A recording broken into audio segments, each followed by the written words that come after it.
ക്രിസ്തുവേശുവിൽ ഏറ്റവും പ്രിയമുള്ളവരെ, വിശുദ്ധ ബൈബിളിലെ ഏറ്റവും ശക്തമായ ചോദ്യങ്ങളിലൊന്നാണ് ഇന്ന് നാം ചിന്തിക്കുന്നത്. യഹോവയാൽ കഴിയാത്ത കാര്യമുണ്ടോ? ഉൽപ്പത്തി 18:14. 90 വയസ്സുള്ള സാറയും 100 വയസ്സുള്ള അബ്രഹാമും തങ്ങൾക്ക് ഒരു കുഞ്ഞുണ്ടാകുമെന്ന് ദൈവം പറഞ്ഞപ്പോൾ അത് അസാധ്യമെന്ന് കരുതി ചിരിച്ചു. എന്നാൽ മനുഷ്യൻ അസാധ്യമെന്ന് മുദ്ര കുത്തുന്നിടത്താണ് ദൈവം തന്നെ അത്ഭുതങ്ങൾ ആരംഭിക്കുന്നത്. ദൈവം ഈ പ്രപഞ്ചത്തെ ശൂന്യതയിൽ നിന്ന് സൃഷ്ടിച്ചവനാണ്. അബ്രഹാമിൻ്റെയും സാറയുടെയും വാർദ്ധക്യമോ ശരീരത്തിൻ്റെ പരിമിതികളോ ദൈവത്തിന് ഒരു തടസ്സമായിരുന്നില്ല. നമ്മുടെ ജീവിതത്തിലും ഡോക്ടർമാർ കൈവിട്ട രോഗാവസ്ഥയോ സാമ്പത്തികമായ തകർച്ചകളോ എന്തുമാവട്ടെ, ദൈവത്തിന് അത് പരിഹരിക്കാൻ സാധിക്കും. ഉൽപ്പത്തി പുസ്തകം 18:14 ദൈവം പറയുന്നു, ഒരു ആണ്ട് കഴിഞ്ഞിട്ട് ഈ സമയമാകുമ്പോൾ ഞാൻ നിന്റെ അടുക്കൽ മടങ്ങി വരുമെന്ന്. ദൈവത്തിന് ഓരോ കാര്യത്തിനും ഓരോ സമയമുണ്ട്.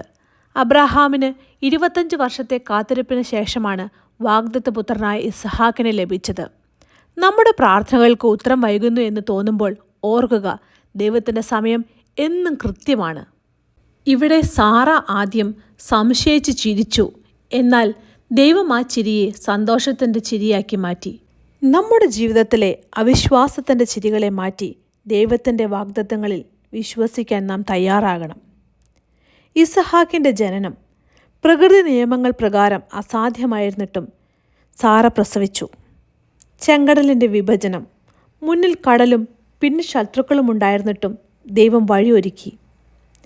സാമ്പത്തിക പ്രതിസന്ധികളിലോ തകർന്ന ബന്ധങ്ങളിലോ പ്രത്യാശയില്ലാതെ നിൽക്കുന്നവർക്ക് ഈ വചനം ഇന്നും ഒരു വലിയ ഉറപ്പാണ്.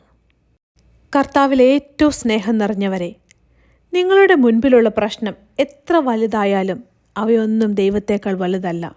അസാധ്യമെന്ന വാക്ക് ദൈവത്തിൻ്റെ നിഘണ്ടുവിലില്ല. ദൈവത്തിൻ്റെ വാഗ്ദാനങ്ങൾക്കായി വിശ്വാസത്തോടെ നമുക്ക് കാത്തിരിക്കാം. ദൈവം തൻ്റെ സമയത്ത് അത്ഭുതങ്ങൾ പ്രവർത്തിക്കും. ഒരു നിമിഷം നമുക്ക് നമ്മുടെ കണ്ണുകളെ അടയ്ക്കാം, തലകളെ വണങ്ങാം. കാരുണ്യവാനായ സ്വർഗസ്ഥ പിതാവേ, അങ്ങയുടെ വചനത്തിനായി ഞങ്ങൾ നന്ദി പറയുന്നു.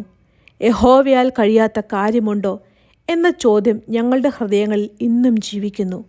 കർത്താവെ, അവിടുന്ന് അസാധ്യങ്ങളെ സാധ്യമാക്കുന്ന ദൈവമാണെന്ന് ഞങ്ങൾ വിശ്വസിക്കുന്നു. ഞങ്ങളുടെ ജീവിതത്തിലെ പ്രതിസന്ധികളിലും രോഗങ്ങളിലും തകർച്ചകളിലും അങ്ങയുടെ കരം നീട്ടണമേ. വിശ്വാസക്കുറവ് കൊണ്ട് ഞങ്ങൾ ചിരിച്ചുപോയ നിമിഷങ്ങൾ ക്ഷമിക്കണമേ. അങ്ങയുടെ വാഗ്ദാനങ്ങൾ ഞങ്ങളുടെ ജീവിതത്തിൽ അവിടുത്തെ സമയത്ത് നിറവേറണമേ. അബ്രഹാമിൻ്റെയും സാറയുടെയും അനുഗ്രഹിച്ചതുപോലെ ഈ വചനം കേൾക്കുന്ന ഓരോരുത്തരെയും അവിടുത്തെ വലതുകരം നീട്ടി അനുഗ്രഹിക്കണമേ. യേശു ക്രിസ്തുവിൻ്റെ നാമത്തിൽ തന്നെ. ആമേൻ.